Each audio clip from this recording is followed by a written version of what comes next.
All right, so we're recording now. Here we go. So, Arabia, what drew you into the military service, and why did you want to serve? So Steve, public service, calling. I was called to serve. I was called to serve because my parents. I come from a background of, public servants. My father and mom, they met in the Air Force. My mom, she was um, naturalized and she got her citizenship through the Air Force. My grandfather, he was one of the first Black fire chiefs in Ohio, in Steubenville, where I'm from. My godfather, he's served in the Postal Service for over 50 years. My uncle, he's done so many great things in my community. He served on boards. So um, my parents, they ingrained, sometimes too obnoxiously, the sense of servitude to our community, service above self, within my brothers and within my cousins. And at first, I didn't think I was going to go to the Naval Academy, to be honest with you. I didn't think I was going to um, have a call to serve as an officer in the Navy. But as things started to develop, as I made my choices to choose in college where to go, it made sense that I would give back in such a way. Um, and that's making the ultimate sacrifice to sign up to serve this country. Wonderful. Okay, could you give me the headlines of your story? So when you say headlines, was it more so along the lines of like, if someone had to pinpoint a few words to describe my story, what would it be? Yeah. Okay. I would say that besides service above self, it would be, if not me, then who? A certain, I would say, um, resilient and focus driven. And yeah, those would be the headlines that I would say to describe me. Okay. Good. I love it. Um, what are the main challenges for a woman in the military? Whew, that's a good question. I would say that for me, I have become almost desensitized. I'm always one of the only females in the room when I'm doing briefings, when I'm conducting training, when I'm getting trained. A lot of my mentors are male. So I think one of the main challenges is um, the fact that I have to encourage people to fight through the stereotypes that women aren't as smart, aren't as strong, and realize that there's talent.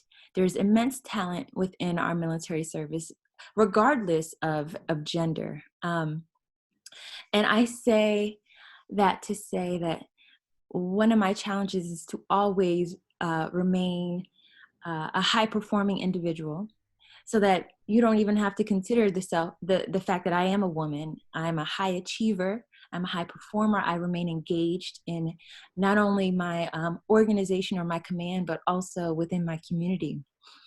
Um, and ultimately, if you hit those wickets as a woman, men start to overlook the fact that you're a woman. They don't even see that because you're performing at a level that's already been established. And the military is a very meritoriously based organization. And I think that's how we thrive as women within the military. Wonderful answer. Wonderful. Um, all right, so this is kind of a related question. What's it like to be in a career with mostly men? I think it's fun. I enjoy it. I was raised with brothers, a bunch of brothers, and my brothers played sports. I played sports. I think that I bring in a unique skill set, a unique talent to the table, which makes for a more diverse and inclusive organization. And you got to be out of your mind if you think that the military service or the Navy, who I represent, right, would not throw out a male or female that may discriminate against me based on me being a woman. There's no way you can get away with being sexist in the military anymore, because at the snap of your finger, you'll be gone. So I've had times where I knew I was being discriminated against, whether it be on the basis of me being a Black woman or a woman or a very bubbly type of leader. But that was also an opportunity for me to learn from that experience and remind and teach, because it becomes a teaching moment when you have a miscommunication with someone on the basis of what they may perceive of you and what is not actually reality. So I take those moments, being a woman in a predominantly male workforce, to teach, educate, and share. Well, you were both brilliant and bubbly. It's a very powerful combination. Yeah. You're going to have a lot. You're going to have more and more continued success, guaranteed. Okay. Do you think there is a veteran advantage once you leave the military, and what is that? So I would say yes. I would say yes, and the reason being is, and I think I touched on this earlier. Being an active duty military officer, it was ingrained in us. Whether you go through OCS or you go through boot camp and you're prior enlisted, but it's ingrained in us to be courageous, being committed, and having great character as a person, right? Because we operate in an environment that best encourages us to be our best self.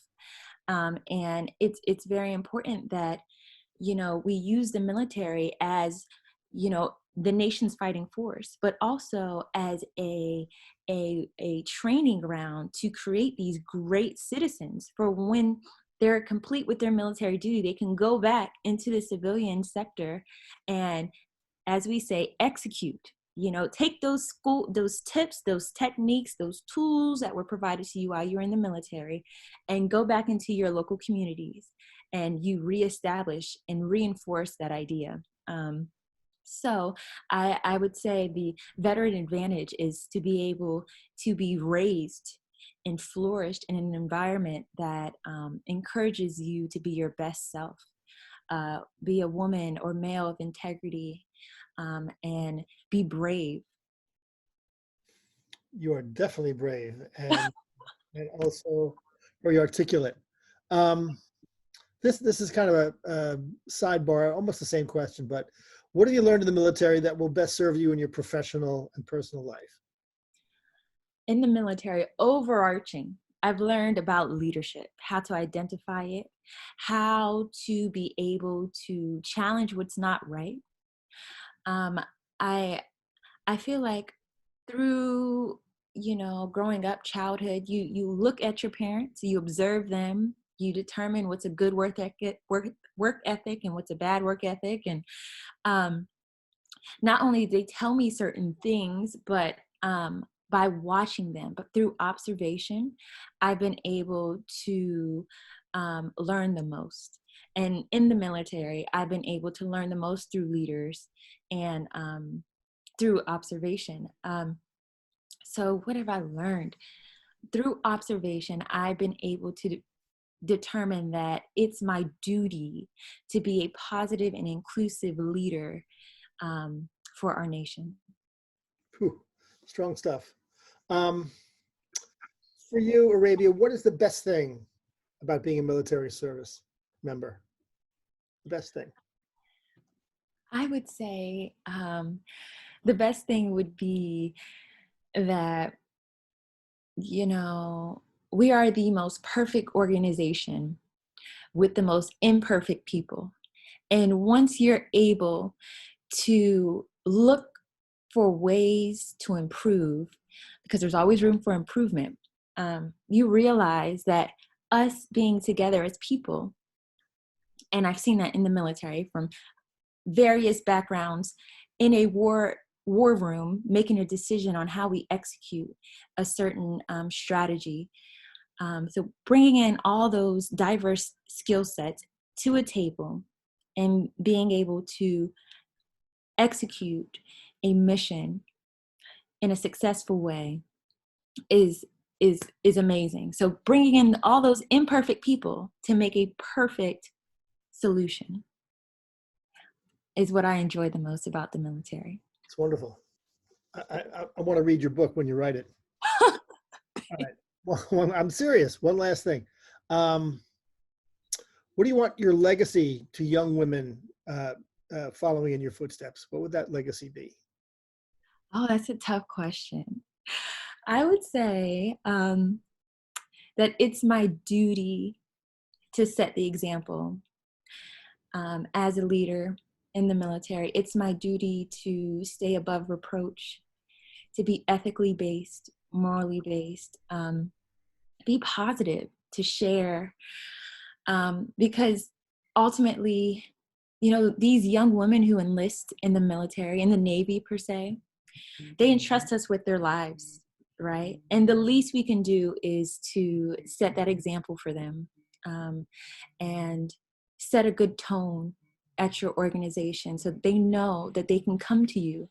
And so that's one thing I always discuss with my sailors or Marines, is that, hey, make yourself approachable for others so that if they're going through something, they can come to you for advice, and get that sense of belongingness. So my legacy would be to be a good example in whatever I do, personally and professionally, so that they can look to me and observe and see something in me that they may want to possess. Steve? Beautiful. All right, I'm going to stop recording.